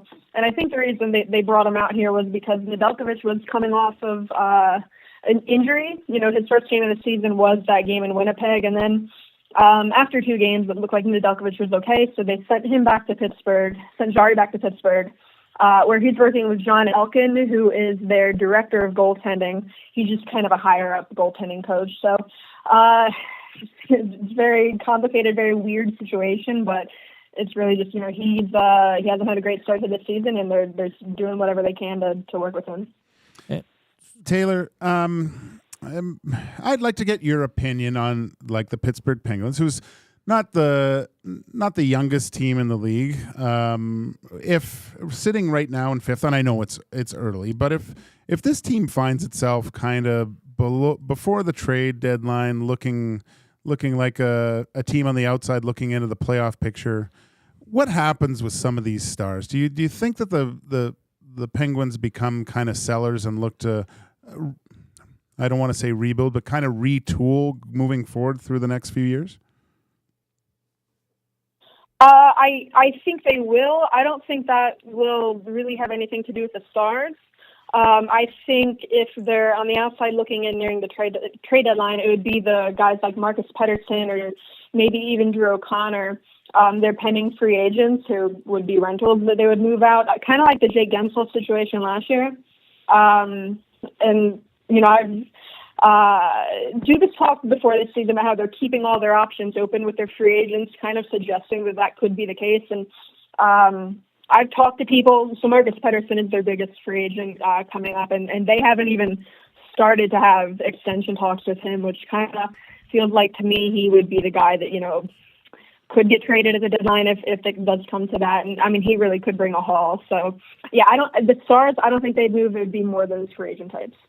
Taylor, tonight we're going to see rookie goaltender Joel Blomqvist get to start for the Penguins. He's 2-2. The numbers look okay. What can you tell us about this rookie goaltender? Yeah, he had an exceptional rookie season last year in the AHL. He's coming from Finland. The thing that really was impressive about him last year was his consistency. Like, you look at his goals against average save percentage, and it's all great. But he really, I think, all season had a total of 6 games where he let in more than 3 goals, and half of them came in like a single bad, weak stretch. Other than that, he was very consistent, very reliable. He's not one to really spiral. He doesn't let things get out of hand. Very calm, athletic goaltender. He made his NHL debut to start the season because Nedeljkovic was hurt and the Penguins opened on a back-to-back, and he's just been good. His numbers might not be too impressive, but that's because the Penguins have been kind of one of the worst defensive teams in the league to start. Mm-hmm. So not really making it easy on Joel, but he's really stood out. The goaltending, Jarry hasn't been great and has been okay, but Joel might have been their best goaltender so far to start the season. Taylor, there's a player on the Pittsburgh roster that was a lightning rod here in Edmonton while he played, being blamed from everything for wins to the weather. Jesse Puljujarvi seems to, after the hip surgery, seems to be finding a place in the NHL. What can you tell us about his game, and how has he fit in with this Pittsburgh Penguins lineup? Yeah, I mean, he might have been their best player in the entire preseason. I mean, he was their leading scorer in the preseason. So great start. The thing that was noticeable about him, even in training camp preseason, was his skating just looks a whole lot better than it did last year, which is, I mean, understandable. He was coming off the double hip surgery. He had a full summer to rehab, rest, and he just looks like a different player this year. He's kind of carved out a role. In the bottom six, they've moved him back and forth between the third line, fourth line, because they've been doing just some juggling. He looked really good with Lars Eller to start on the third line. It looks like tonight maybe he might be on the fourth line. That's how they practiced yesterday, but they have a history of practicing one way the day before a game and then not actually doing that the day of. So hard to guess where he's actually going to play, but he's been really an effective player for the Penguins in the bottom six of whatever line that is on. We have a question for one of our listeners here, Taylor, asking if, sorry, let me find it. If Coach Mike Sullivan here, is there, I mean, it's early. The team is 3-4-1, but is there any heat regarding the coach? Do you see there in Pittsburgh? I don't think so. Okay. I mean, the way Dubas talks about him and how collaborative they are, I don't see him souring on Mike Sullivan anytime soon. Ownership is also very high on Mike Sullivan. When they took over, when Fenway took over ownership of the Penguins, they called him one of the greatest hockey minds in the entire game. Chairman Tom Werner from Fenway spoke at the start of the season, and I asked about, his confidence in Mike Sullivan right now, and they called him one of the best 2 or 3 coaches in the entire NHL. So I don't think his seat's getting hot in the season at all. I mean, maybe if they miss the playoffs, then maybe we start talking about it in the summer, but I don't see him going anywhere this season. Taylor, the Four Nations Cup is coming up, and you basically were in Canada. There's people clamoring to see Sidney Crosby on a line with Connor McDavid. I know how difficult it is to get things out of players at this point. They're probably laser focused on the season, but has there been any hints from Sidney Crosby looking forward to this and the possibilities of playing aside the star here in '97? Yeah, I mean, what Sid has talked about for the most part is his excitement to play with Nathan McKinnon, just because they're good friends, Cole Harbour guys. Crosby has talked about, like, at least with him and Nate, that, either of them would be really comfortable shifting to wing, depending on, how the coaches decide to line them up. I mean, he has talked about, how cool to be playing with McKinnon. He's talked about, a couple of the stars, the younger Canadian stars, because he just hasn't had the opportunity to play with them, really, just because of the lack of best-on-best tournaments. But that'll just be cool to see them together. I know Crosby, I know McDavid said Crosby should be the captain, and Crosby seemed a little tickled by that yesterday, and he said he appreciates it. Taylor, enjoy the game tonight. There's a lot of star power in this one. All the best, and I'm sure we'll have you on once Edmonton takes on the Pens down there in Pittsburgh. Thank you for your time this afternoon. Yeah, sounds good. Thanks for having me anytime. Taylor Haase, Penguins reporter for DK Sports in Pittsburgh. We got the Jesse question in. We got the Tristan Jarry question in. We got a listener question in. So great stuff there from Taylor. She'll be down at Rogers Place breaking this game down for all Pittsburgh Penguins fans. But right now it's time to get to the keyword for the EST Fly Away to LA, which is presented by the 780. The 780 is a homegrown local shop right here in Edmonton. 780 is both the shop name and their in-house clothing brand that celebrates all things unique to E-Town. They also work with close to 100 local vendors from the 780 area code to help promote and get their brands off the ground. Check them out online at 780.com or at any of their 5 locations: Southgate, Londonderry, Kingsway, St. Albert, and the Outlet Mall by the airport. Your keyword today is one of my favorite defensemen, Doughty. Oh, yeah. Doughty. Doughty. Text it to 780-218-9999. Zacticum will pick a qualifier and we'll get you on the line in the next segment. I doubt I'm going on that trip. EST Afternoon continues with Joaquin Gage and Hernan Salas. But first up, here's Zach Tacum with a sports update.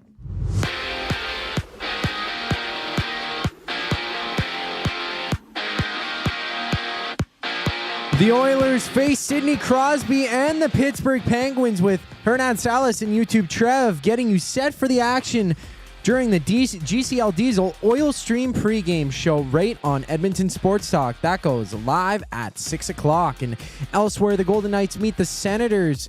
The Islanders visit the Devils before Connor Bedard and the Blackhawks play the Predators. For their season finale, the Elks host the Argos while the Ticats kick off against the Red Blacks. Join Matthew Wannick and Jay Milne for the Green and Gold kickoff show at 6:30, live from the Century Casino Sports Bar and Lounge on the EST YouTube channel. The NBA has 9 games, including the Raptors with the 76ers, Suns tipping off against the Lakers, and the Bulls battling the Bucks. Dallas Goedert of the Eagles has been ruled out for this week's game, while Tua Tagovailoa will make his first start for the Dolphins since week 2 after clearing through concussion protocol. And the World Series starts tonight when the Dodgers take on the Yankees from LA. Just after the break, we ring up a qualifier for the EST Fly Away to LA. I'm Zachary Kubish for your sports update. You want the heavy hitters on your team, both on and off the ice. If you've been injured in a car accident, call the heavy hitters of injury law. James H. Brown and Associates, Alberta Injury Lawyers. With over 200 years of combined injury law experience, their precedent-setting lawyers are ready to help. Locally owned and proud Edmonton Oilers fans, James H. Brown and Associates wants to support you with their unrivaled experience, unrivaled results, and unrivaled commitment. When accidents happen, head to jameshbrown.com. 780 is just another lame-ass, low-budget local shop. Homegrown right here in Edmonton. 780 is both the shop name and their in-house clothing brand that celebrates all things unique to E-Town. They also work with close to 1,000 local vendors from the 780 to help promote and get their brands off the ground. Check them out online at 780.com or at any of their 5 locations at Southgate, Londonderry, Kingsway, St. Albert, and the Outlet Mall by the airport. Looking for a winning strategy for your retirement? Contact me, Joaquin Gage at K4 Financial, where expertise meets dedication. I will always look for a careful approach to your retirement, ensuring your financial future is secure. From tailored strategies to clear, actionable advice, I'm here to guide you every step of the way. Don't leave your future to chance. Get in touch with me, Joaquin Gage, today at k4financial.ca or email joaquin.gage@k4financial.ca to start planning for a brighter future and a more secure retirement.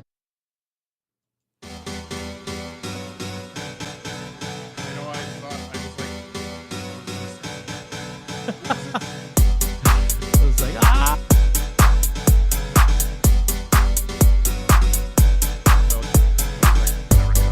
Yeah, my bad.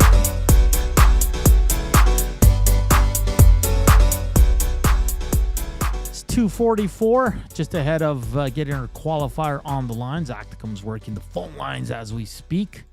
What do we have for thumbs up? Looking good. Looking good. We can get this. 24 in the next 16. 24. If you haven't hit the thumbs up, please do so. Let's get to 100 on this Friday. I was going to ask you a question. It totally slipped. Oh, I was asked earlier. Let me find this. It's going to be hard because everybody texted infidelity, so I got to scroll down here. Let me see. Hey, Hernan, what do you get on your donaire? The Wolf gets both meats, both sauces, banana peppers, and fresh tomato. I'll tell you this. I get tomatoes. Okay. Onions. Yep. I get black olives, and I get banana peppers with sweet sauce. Okay. No lettuce.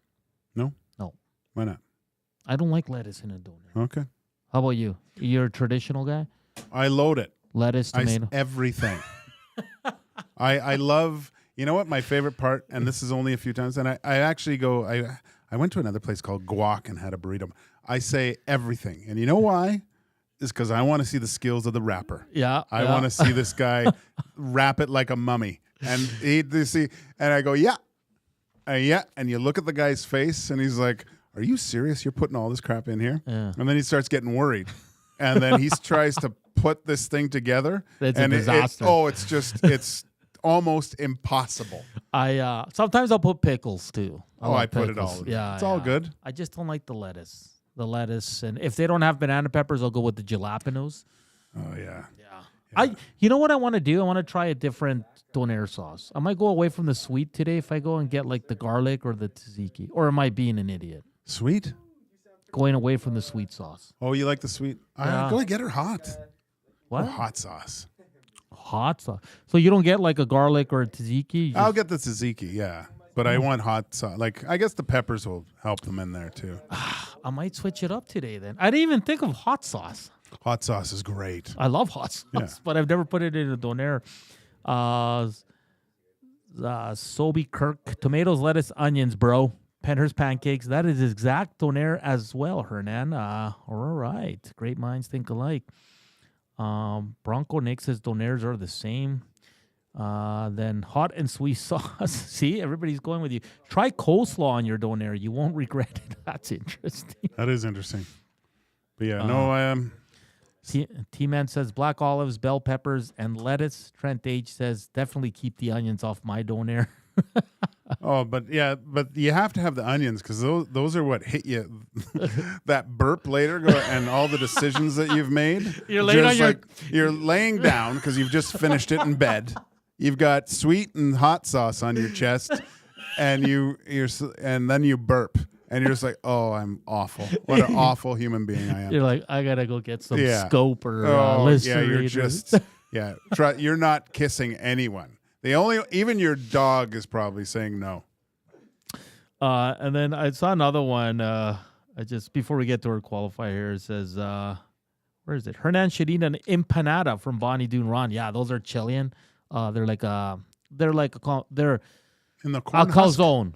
They're like a calzone, but smaller. Is in the corn husk. With meat and stuff. They're really good. But let's get to our qualifier. Who do we have, Zach?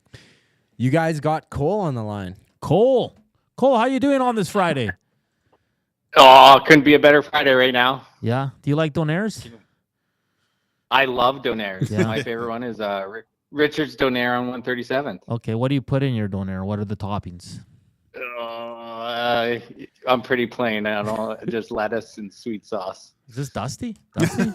Lettuce. It's not Dusty. Actually, surprisingly, me and Dusty have very similar food preferences. Well, that's disappointing, Cole. But your next qualifier for the EST Fly Away to LA, you would get flight for two with hotel and rental car. From Boxing Day to the 30th, you'd watch Clippers, Warriors, Rams, Cardinals, and the Edmonton Hockey Club in either LA or Anaheim. Have you ever been to LA, my friend? I have been to LA, yeah. All right. And who would you take with you to LA if you win this trip? My son. Oh, that's nice. How old's your son? That. He's 15. Oh, that'd be awesome. There we go. Would you guys be the most stoked for the NHL, NBA, or NFL game?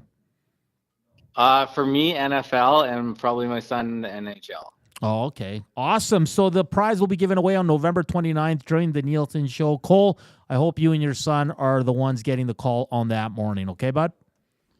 All right. Thank you so much. All right, Cole. Cole, next qualifier for the EST Fly Away to LA, presented by the 780. Check them out online at 780.com or at any of their 5 locations: Southgate, Londonderry, Kingsway, St. Albert, and the Outlet Mall by the airport. Dusty in his donut. I can't believe you said that. Like, what are you, Dusty, with lettuce in there? Yeah. You know what Dusty gets in his donut? Fries. Oh, man, that guy. I tell you, his poor palate.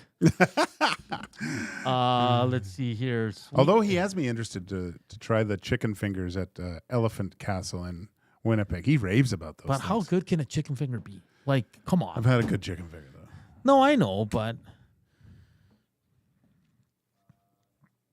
I'm just reading here.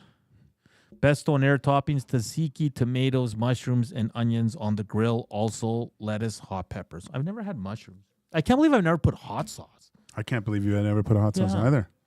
I'm just a terrible person. Terrible person. But let's see here. This one, no names. Onions with extra onions raw with sweet sauce. Baby. I love onions. I love it. I think I'm leaning towards the donair sub, boys. Really? Yeah. I'm kind of disappointed. Why? I think you should go in a different direction. Yeah. Well, what direction is that? One Direction. There's too many other things. You've had a Donaire before. But I haven't had a Donaire sub in a while. I'm thinking like, I don't know. I guess you can't go faux because you'll just be hungry later. I'll be hungry in a few hours. Yeah. What's around? You know what? There's Fat Burger. There's Fat Burger. I'm thinking on Bourbon Street. Like, you could skip it. Well, I do have a gift card for Mr. Mike's. The Mike's Burger. Yeah. That might be. I'm leaning towards burger for some reason. I don't know. Maybe I'm starving right now, and I want a burger. But I always want a burger. Though. I know. Yeah. And Fat Burger's good. Yeah, and they got the Buffalo Wild Wings. And I'd probably save money, but I have to drive like that far. Well, it's not far, but it's not far. Could go to the taco shop. Yeah. Calvin C says, no, wait. Where did it go? Oh, Calvin C. Hernan Gager, does Dusty smell like craft dinner? Oh, boy. You know what's good? I don't know if you've ever tried the square footer from Boston Pizza, the pepperoni and bacon pizza. No. Whoa. Quickly, Zacticum, big UFC. Topuria. Hope I'm not butchering his name. You did. I'm gonna call you out. You butchered that really bad. How do you say it? Topuria against my guy Max Holloway. This Topuria guy won the title. He's a huge deal in Spain, right? Yeah, I believe so. Honestly, I'm not 100%. I don't remember where he's from, but he's a big deal everywhere. Okay, this guy's just a big deal in general. He's probably the best boxer, if not one of the best boxers in the UFC. Better than Max Holloway? Oh yeah, no, these are probably the two best boxers in the game right now. At least at their level, at their weight class, and they're going toe to toe. Like, man, it's gonna be insane this weekend out in Abu Dhabi. They're just gonna be swinging at each other. Like, they're so technical too. It's so this crazy. is early card. It's an early card. Yeah, prelims start at 8. The main card's at 10 or at noon. Sorry, tomorrow. That it'll be getting me up early. I'll be up at like 8. That's the only thing I'd wake up. I like when there's Saturday. a good UFC card, but at night. Who's the Shara Shemaev? Shara Magomedov. 14-0. Sharapudin Magomedov. Yeah, Magomedov. Yeah, this guy is insane. I don't know. Well, he's only got one eye from the looks of it. Yeah, no, he looks like he has one glass eye. He's like the epitome of what a fighter looks like. I don't know what happened to his eye. I don't know. Fighter? Jeez, well, looks homeless.